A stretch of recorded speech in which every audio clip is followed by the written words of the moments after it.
नमस्कार, ये तस्वीरें देख रहे हैं कांग्रेस के कार्यक्रम हरियाणा मांगे हिसाब की तस्वीरें। आपको बता दें, रोहतक से एमपी दीपेंद्र सिंह हुड्डा पहुंच चुके हैं मंच पर। उसके अलावा बात करें तो हरियाणा के प्रदेश अध्यक्ष उदय मान भी मंच पर मौजूद है। इसके अलावा कांग्रेस के अन्य नेता भी आप देख सकते हैं मंच पर पहुंचे हुए हैं। आपको सुनवाएंगे इस मौके पर दीपेंद्र हुड्डा का क्या कहना है। सीधी तस्वीरें हम दिखा रहे हैं। हम चाहेंगे कि आप इस खबर को ज़्यादा से ज़्यादा शेयर कर देना। आप देख सकते हैं करनाल की पूर्व विधायिका सुमिता सिंह भी यहाँ मौजूद है।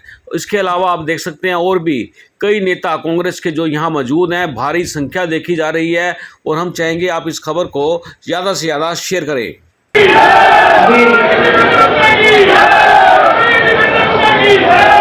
अभी थोड़ी एनर्जी बचाओ। अभी जो है पदयात्रा करेंगे गर्मी में लगातार। आपकी सारी एनर्जी हमें जरूरत है इस एनर्जी की। हमारे बीच में हमारे हरियाणा प्रदेश कांग्रेस कमेटी के लोकप्रिय अध्यक्ष जिनके नेतृत्व में जो भी चुनाव हुआ आपने देखा, उस चुनाव में हरियाणा प्रदेश में कांग्रेस पार्टी की 1984 के बाद अगर सबसे ज्यादा मत प्रतिशत कांग्रेस पार्टी को मिला किसी भी लोकसभा चुनाव में 1984 के बाद, तो 2024 के लोकसभा चुनाव में चौधरी उदय मान जी के नेतृत्व में मिला। उनको बहुत बहुत बधाई देते हरियाणा प्रदेश कांग्रेस पार्टी के हमारे आदरणीय अध्यक्ष हमारे बीच में हमारे आदरणीय पूर्व विधानसभा अध्यक्ष डॉक्टर रणजीत सिंह कादियान जी, हमारे पूर्व विधानसभा अध्यक्ष आदरणीय अशोक अरोड़ा जी, हमारे करनाल के सभी सम्मानित नेतागण, कहीं का नाम नहीं है क्योंकि आप लोग बैठे हैं, उसको साथ चलेंगे अभी। सभी हमारे सम्मानित विधायकगण, पूर्व विधायकगण जो आज इस कार्यक्रम में उपस्थित हैं और सभी पार्टी के हमारे सम्मानित कार्यकर्तागण, साथियों, पिता तुल्य बुजुर्ग नौजवान साथी, माताएं बहनें, आज भाषण का समय नहीं, ना ये कार्यक्रम भाषण का, क्योंकि हमको लिखने हैं कार्यक्रम अखिल भारतीय कांग्रेस कमेटी ने कार्यक्रम और प्रदेश कांग्रेस कार्यक्रम का सुझाव प्रस्तावित किया, सुझाव दिया और प्रदेश कांग्रेस कमेटी ने इस कार्यक्रम को चंडीगढ़ में जब इस कार्यक्रम की घोषणा करी विधिवत, और जब ये तय हुआ कि सभी विधानसभा क्षेत्रों में हम जाएंगे तो हरियाणा कोने कोने से सभी के बुलावे आए कि एमपी साहब आप यहाँ से शुरू करो, आप इस कोने से शुरू करो, आप इस विधानसभा क्षेत्र से शुरू करो। लेकिन ये निर्णय हमने लिया कि इस कार्यक्रम को अगर शुरू करने के लिए अगर कोई उपयुक्त स्थान है जहां से शुरू किया जाए, क्योंकि 10 साल आज हरियाणा जो विकास की खुशहाली की पटरी से उतर गया, आज जो लोगों के चेहरे पे रौनक होता था, आज वो रौनक छिन गया हरियाणा में। उसके लिए कोई जिम्मेदार है तो दोनों मौजूदा पूर्व मुख्यमंत्री जो करनाल से जनप्रतिनिधि वो जिम्मेदार है। तो हम ये सवाल लेते सबसे पहले हमने कहा शुरुआत करेंगे तो करनाल से शुरू करेंगे, और जब हमने यहाँ से शुरुआत करने के लिए हमने घोषणा करी करनाल से शुरू करेंगे, तो मैं देख रहा था नायक सिंह जी का की प्रेस स्टेटमेंट आई कि हरियाणा मांगे हिसाब। तो किस चीज का हिसाब, किस चीज का हिसाब? हिसाब तो आपको देना पड़ेगा, हरियाणा की जनता को देना पड़ेगा। प्रजातंत्र में अगर जनता को हिसाब नहीं दोगे तो मुख्यमंत्री किसको हिसाब दोगे? आप ये भी बताओ इस बात का हिसाब कि आज 10 साल के बाद आपकी सरकार के बाद देश में सबसे ज्यादा बेरोजगारी हरियाणा में क्यों है? क्यों भारत सरकार संसद में फरवरी के सत्र में भारत सरकार ने संसद में एक प्रश्न के उत्तर में बताया कि 28 राज्यों में सबसे ज्यादा बेरोजगारी और कांग्रेस की हुड्डा सरकार के मुकाबले 3 गुना बेरोजगारी हरियाणा में इस वर्ष है।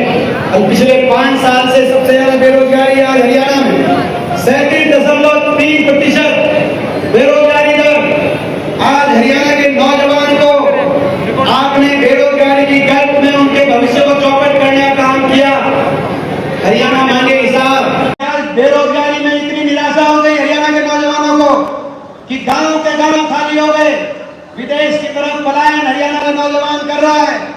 जो नौजवान जान जोखिम में रखकर देश की सीमा पर जाकर फौजी बन के देश का गौरव ऊपर करने का सपना अपने दिल में रखता था, आज वो अपनी जान हथेली में रखकर अपना घर बार सब कुछ बेचकर धमकी के रास्ते पनमा के जंगलों से होते हुए अमेरिका की सीमा में जब अमेरिका में घुसता है तो पटाखे छूटते हैं गांव में। ऐसी स्थिति बन गई, देश में सबसे ज्यादा पलायन आज हरियाणा में, देश में सबसे ज्यादा नशा हरियाणा में, देश में सबसे ज्यादा बेरोजगारी हरियाणा में। ऐसा आपने हरियाणा में मंजर बना दिया हरियाणा के नौजवानों के लिए, तो हिसाब तो इनसे पूछना पड़ेगा कि नहीं पूछना पड़ेगा, हिसाब इनसे लेना पड़ेगा। हरियाणा मांगे हिसाब कि देश में सबसे ज्यादा अपराध दर आज हरियाणा में क्यों है। कल गृह मंत्री आ रहे हैं, कल केंद्रीय गृह मंत्री अमित शाह आ रहे हैं हरियाणा में महेंद्रगढ़ में। मैं उनसे पूछना चाहता हूं कि उनके महकमे ने, उनके मंत्रालय ने जो रिपोर्ट जारी करी, नेशनल क्राइम ब्यूरो की रिपोर्ट, उसके अनुसार देश में सबसे ज्यादा फिरौती दर, देश में सबसे ज्यादा अपहरण दर, सबसे ज्यादा डकैती दर और देश में दूसरे नंबर पर हत्या दर, देश में सबसे ज्यादा अपराध दर आज हरियाणा में क्यों हो गया 10 साल के बाद। 10 साल का क्या कार्यकाल आपका रहा कि आज दहशत एक एक करनाल में, पानीपत में, पूरे प्रदेश में एक एक व्यापारी के पास आज फिरौतियों की कॉल आ रही है। जब चौटाला शासन देखा हमने, चौटाला राज, उस समय भी कानून व्यवस्था का दिवाला निकला हुआ था, लेकिन उस समय फिरौतियों की कॉल आती थी जेलों से। अब फिरौतियों की कॉल आ रही है जेलों से, कहीं विदेशों से, कहीं सड़कों से, कहीं मोटरसाइकिलों से, कहीं गाड़ियों से। आज ऐसी स्थिति बन गई हरियाणा के अंदर।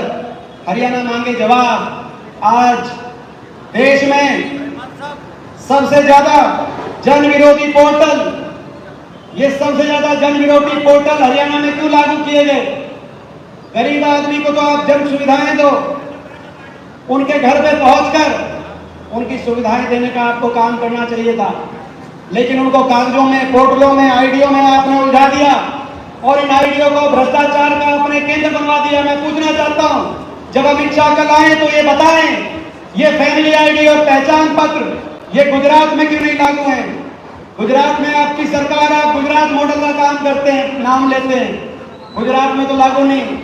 ये सारी चीज हरियाणा में लागू कर दी। हरियाणा गरीब आदमी का, हरियाणा में गरीब आदमी की कमर तोड़ने का काम इन पोर्टलों के माध्यम से आपने क्यों किया।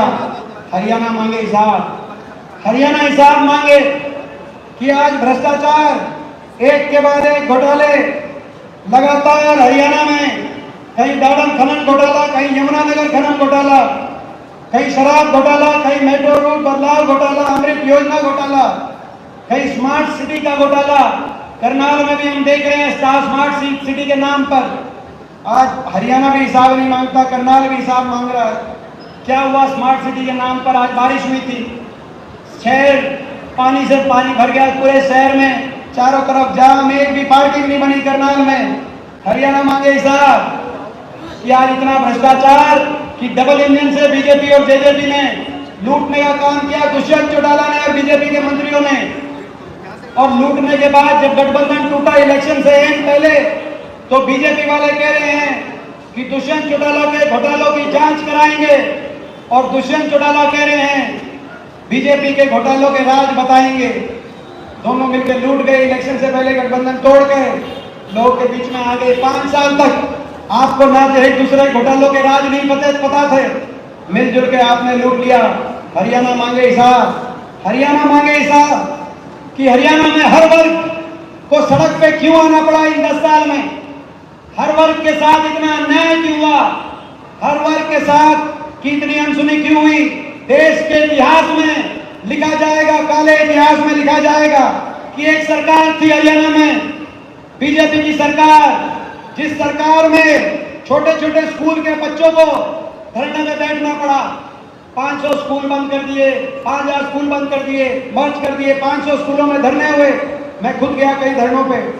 छोटे छोटे बच्चे, कोई फर्स्ट क्लास का, कोई नर्सरी का, कोई सेकंड का, स्कूल के बाहर महीने महीने 2-2 महीने धर्मों पे बैठे, देश में ऐसा काला इतिहास नहीं लिखा गया।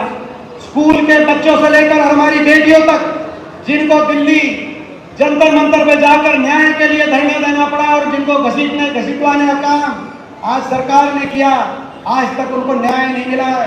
सरकार तो केवल न्याय के लिए होती है।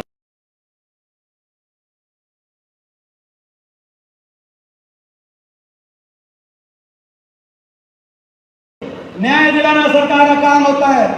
बेटी बचाओ का नारा था, बेटी पढ़ाओ बेटी बचाओ, लेकिन अगर कोई आरोपी दुष्कर्म का आरोपी कोई भाजपा का सांसद है, जैसे बृजभूषण सांसद थे, या भाजपा के मंत्री हैं जैसे संदीप सिंह मंत्री हरियाणा के, अगर भाजपा का सांसद और भाजपा का मंत्री है तो बेटी मत बचाओ, भाजपा के पदाधिकारियों को बचाओ।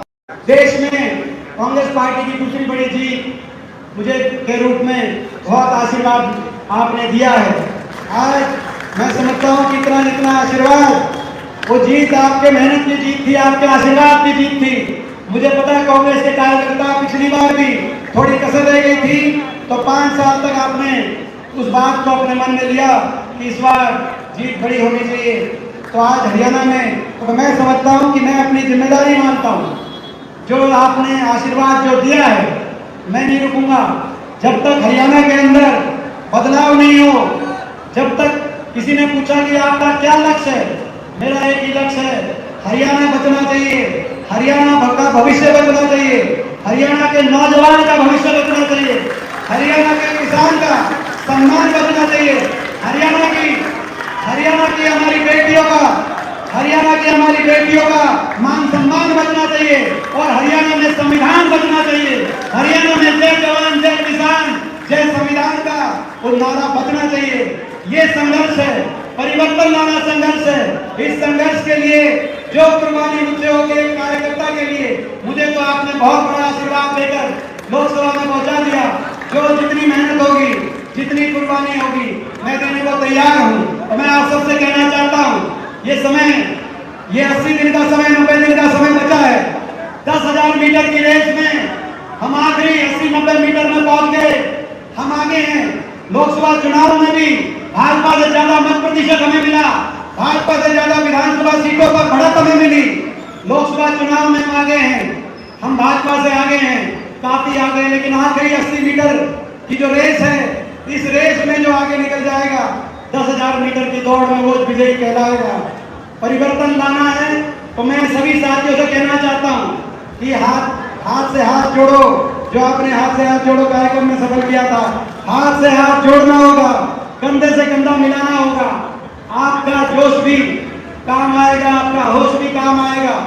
आप लोग, कहीं मैं पहुंचूंगा, कहीं आप पहुंचना, पूरे हरियाणा में डोर टू डोर कार्यक्रम के माध्यम से हर घर पर आप पहुंचना। हर विधानसभा क्षेत्र पे मैं जाऊंगा। और मैं ये भी आपसे आग्रह करना चाहता हूँ, अनुशासन से चलेंगे। अभी पदयात्रा में चलेंगे तो जो अनुशासन का सिस्टम बनाया गया है, एक रोप बनाई गई है, एक रस्सी बनाई गई है, जिसके आगे जो सीनियर लीडर्स हैं वही आए, बाकी उसके अनुशासन से साथ साथ चले, पीछे चले, साथ अनुशासन से चलें। और जो सभी साथी पूछ रहे थे अभी कि एमपी साहब 1 मिनट के लिए जाने से पहले मिलना, कोई कह रहा था कि आपसे कोई बात करनी है, कोई कह रहा था कि आपके साथ सेल्फी फोटो खिंचानी है। मैं कहना चाहता हूँ, जाने से पहले नहीं मिलना, मैं जाऊंगा ही नहीं, मैं रात को करने नहीं रुक रहा हूँ। गांधी चौक देखो, आखिरी जो पॉइंट है, जो सुनीता जी कह रही है, जो सुनीता जी की आखिरी पॉइंट गांधी चौक है। गांधी चौक पे सेल्फी, क्योंकि रास्ता बड़ा अच्छा चुना, मैं धन्यवाद करता हूँ। इस रास्ते में एक जगह भगवान महर्षि वाल्मीकि जी का एक चौक है। मैं धन्यवाद करता हूँ कि हरियाणा में चुनाव में जो हमारे वाल्मीकि समाज के भाई हैं, उन्होंने इतना आशीर्वाद दिया इस लोकसभा चुनाव में हर बूथ। उसके बाद बाबा साहब अम्बेडकर जी का चौक है, हम नमन करते हैं। आपने देखा होगा संसद में जब शपथ ग्रहण समारोह हुआ और जब हमारी आसन से जय संविधान के नारे पे टोल टिप्पणी की गई, तो हो सकता है आसन हो महान सदन का, लेकिन हम भी सदस्य बन के पहुंचे हैं, तो देश में आपका एक बेटा खड़ा हुआ है, कहा कि ये टोल टिप्पणी ठीक नहीं है। जय संविधान के नारे, जय संविधान के नारे को रुकने नहीं देंगे, जय संविधान के नारे को रुकने नहीं देंगे, और जय भीम के नारे को हम रुकने नहीं देंगे। तो ये मैं सब जय भीम के नारे को रुकने देंगे। तो एक चौक जो है अम्बेडकर चौक पे भी जाएंगे, और गांधी चौक आपने देखा ये सरकार जब दोबारा शुरू हुई, अभी दोबारा से सारे सांसदों का गठन हुआ, और जब सेशन हुआ तो उन्होंने 2 मिनट का मौन रखवाया। किसके लिए रखवाया? 2 मिनट का मौन रखवाया, इमरजेंसी राजनीति ले आए। अगर मौन रखा जाना चाहिए, हिंदुस्तान की किसी सरकार बने और संसद में मौन रखा जाए, तो हमारे स्वतंत्रता सेनानियों के लिए रखा जाए, शहीद आजम भगत सिंह और महात्मा गांधी के लिए रखा जाए, मौन रखा जाए, तो उनकी शहादत पे रखा जाए। मौन रखा गया। मैं समझता हूँ कि आज बड़ा अच्छा रूट है। आखिरी पॉइंट पे गांधी चौक पे भाई हम गांधी चौक पे 2 मिनट का, इन्होंने तो मौन रखा किसी और वजह से, हम मौन रखेंगे। 1857 से लेकर 1947 तक रानी लक्ष्मीबाई से लेकर शहीद आजम भगत सिंह, लाला लाजपत राय, महात्मा गांधी तक, जिन लोगों ने हमारे देश को आजादी दिलाने के लिए कुर्बानियां दी, उनके लिए मौन भी रखेंगे। लेकिन जो मैं बात कह रहा था, जो मिलना चाहे हर व्यक्ति से मैं मिलूंगा, कोई जल्दी नहीं, हर व्यक्ति से, हर कार्यकर्ता की सुनूंगा। रात को भी मैं यही रुकूंगा, आराम से सबसे मिलेंगे, और सेल्फी फोटो कितनी कहोगे? एक कहोगे एक, अगर पोज ठीक नहीं आए तो और जगह कहोगे और, तो सारी सेल्फी को कोई जल्दी। लेकिन अभी यहाँ से लेकर और गांधी चौक तक अनुशासन में पीछे रहना, उस रोड के पीछे चलना, साथ चलना। इसमें भाई अनुशासन से कौन चलेगा? एक बार हाथ खड़ा करके बताना कौन चलेगा अनुशासन से? कौन चलेगा? बस सभी से।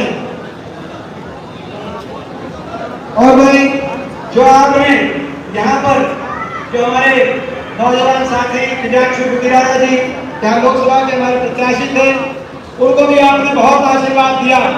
और एक समय तो ऐसी बात आ गई थी कि ऐसा लग रहा था कि भाई जो है बहुत बड़ा, मैं समझता हूँ कि यहाँ से ऐसा दिखाई दे रहा था। लेकिन भाजपा के पास बहुत सी चालें हैं, साम दाम दंड भेद के बहुत से प्रयोग करना भाजपा वाले जानते हैं, मैंने भी देखा है, कोई बात नहीं। लेकिन हार जीत चुनाव में चलती है, लेकिन आपने बहुत अच्छी लड़ाई लड़ी, आपको भी बहुत